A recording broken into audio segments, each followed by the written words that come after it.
Hello friends, welcome back to YouTube channel The Physics Point. Today I will teach you class 10th physics.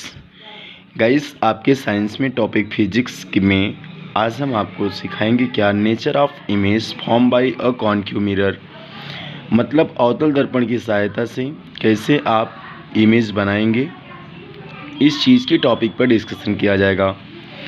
Discussion करने से पहले मैं आपको बता दूं कि पिछले वीडियो में मैंने आपको स्फेरिकल मिरर के इमेज के फॉर्मेशन के टॉपिक पर डिस्कशन किया था, लेकिन आज की वीडियो में हम आपको कॉन्केव मिरर की टॉपिक पर डिस्कशन करेंगे, कैसे इसका पोजीशन ऑफ इमेज बताते हैं ऑब्जेक्ट ऑफ पोजीशन को जानकर। तो गाइस चलिए टॉपिक की शुरुआत करते हैं। इसमें 6 स्टेप हैं, एक एक स्टेप बारी बारी से करके हम लोग देख लेते हैं। पहला स्टेप देखिए, पोजीशन ऑफ ऑब्जेक्ट। जैसे अगर मैं बात करूँ पोजीशन ऑफ ऑब्जेक्ट आपका कहाँ है, एट इन्फिनिटी, मतलब अनंत पर ऑब्जेक्ट आपका क्या किया गया है, प्लेस करा गया है। अगर अनंत पर ऑब्जेक्ट आपका प्लेस करा गया गाइस, तो यहाँ से देखिए अनंत पर ऑब्जेक्ट को प्लेस करा देने पर जब यहाँ किसी सोर्स से रे ऑफ लाइट मिरर के किसी पॉइंट पर देंगे, मिरर के किसी पॉइंट पर देने के बाद यह रिफ्लेक्ट होकर प्रिंसिपल फोकस से होकर निकल जाएगा। वहीं सिमिलरली अगर डाउन एरिया से भी ऐसा प्रोसेस करते हैं तो वह रिफ्लेक्ट होकर आपका प्रिंसिपल फोकस से होकर निकलेगा। तो अतः यहाँ दोनों ऑब्जेक्ट की जो लाइनें हैं, दोनों ऑब्जेक्ट की लाइन आप देख पा रहे हैं, यह दोनों ऑब्जेक्ट की लाइन आपका प्रिंसिपल फोकस पर से ही क्रॉस कर रहा है। जहाँ दो ऑब्जेक्ट की लाइन आपस में इंटरसेक्ट करती हैं गाइस, वहीं आपका क्या बनता है, इमेज। तो पोजीशन ऑफ इमेज क्या होगा, एट द फोकस, मतलब एफ पर होगा, फोकस एफ पर इसका इमेज बनेगा। Size and nature of the image क्या होगा, जो साइज होगा नेचर का वह हाईली होगा, मतलब बहुत बड़ा होगा। डायमिनिश्ड, हाईली डायमिनिश्ड होगा, अत्यधिक बड़ा होगा। रियल एंड इन्वर्टेड, वास्तविक प्रतिबिंब बनेगा। और कौन सा प्रतिबिंब बनेगा गाइस, उल्टा प्रतिबिंब बनेगा। इस चीज़ को टॉपिक को अच्छे से आप नोट कर लीजिएगा। चलिए दूसरा ऑब्जेक्ट के पोजीशन को हम लोग देख लेते हैं। चलिए गाइस देखिएगा, पोजीशन ऑफ ऑब्जेक्ट अगर आपका हो between infinity and centre of curvature, मतलब अनंत और वक्रता केंद्र के बीच में अगर ऑब्जेक्ट प्लेस कराया गया हो तो क्या कंडीशन होगी। देखिए आप ऑब्जेक्ट प्लेस कराया गया है, ऑब्जेक्ट प्लेस कराने के बाद यहाँ इस सोर्स से रे ऑफ लाइट मिरर के किसी पॉइंट ए पर दिया जा रहा है। यह रे रिफ्लेक्ट होकर एट प्रिंसिपल फोकस से होते हुए इन्फिनिटी के लिए निकल जाएगी। वहीं जब ऑब्जेक्ट के सोर्स से रे ऑफ लाइट निकलेगी सेंटर ऑफ कर्वेचर से होते हुए, यह मिरर के किसी पॉइंट बी से कोलिजन करेगी। आपको मैंने बताया था स्फेरिकल मिरर का जब इमेज फॉर्मेशन बता रहा था कि जब सेंटर ऑफ कर्वेचर पर किसी सोर्स से रे ऑफ लाइट डालेंगे तो मिरर के किसी भी पॉइंट से कोलिजन करने के बाद वह उसी मार्ग पर वापस लौट आती है। तो ऐसे में आप देख लीजिएगा, पॉइंट बी से टकराने के बाद उसी मार्ग पर वह रे वापस लौट जाएगी, मतलब दोनों रे क्रॉस कर रही हैं यहाँ। तो सी और एफ के बीच में इसका क्या बनेगा, इमेज। ऑब्जेक्ट की जहाँ दो रे इंटरसेक्ट करती है वहीं आपका इमेज बनता है। तो आप देख पाएंगे position of image between focus and centre of curvature, मैंने आपको बताया एफ और सी के बीच में आपका क्या बनेगा, इमेज बनेगा। इमेज देखिए साइज क्या होगी, हाईली होगा, डायमिनिश्ड होगा।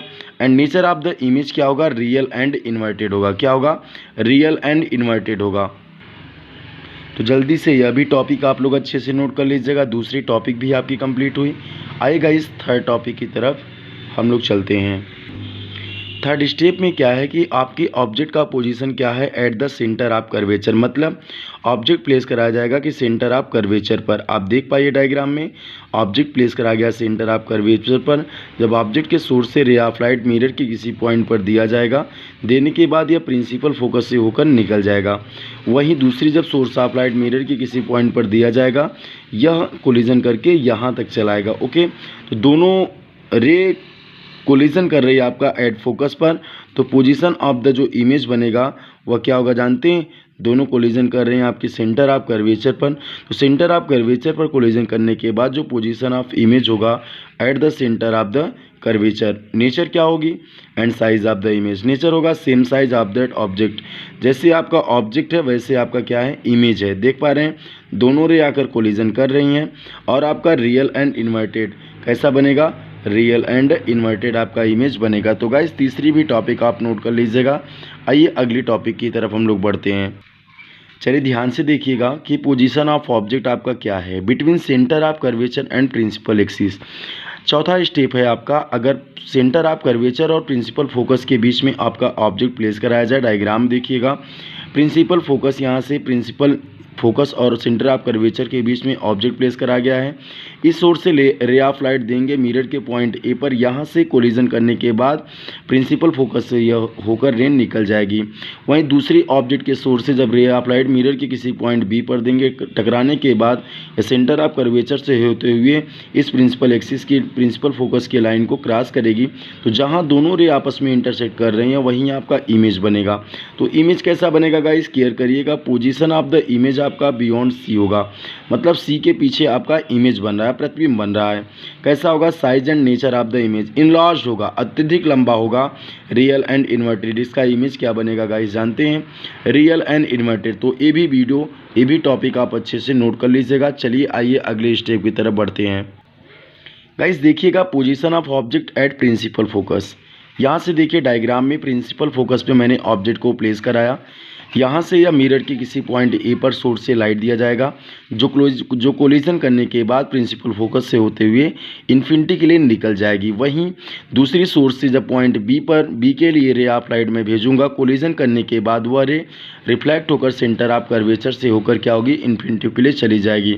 अतः जो आपका पोजीशन ऑफ द इमेज होगा एट इन्फिनिटी अनंत पर बनेगा। साइज क्या होगा, हाइग्लिड इनलार्ज्ड, अत्यधिक लंबा होगा। And nature of image real and inverted, मतलब वास्तविक और क्या बनेगा, उल्टा बनेगा गाइस। तो ये भी स्टेप आप अच्छे से नोट कर लीजिएगा। आइए लास्ट टॉपिक की तरफ बढ़ते हैं। चलिए गाइस ध्यान दीजिएगा, पोजीशन ऑफ ऑब्जेक्ट क्या है।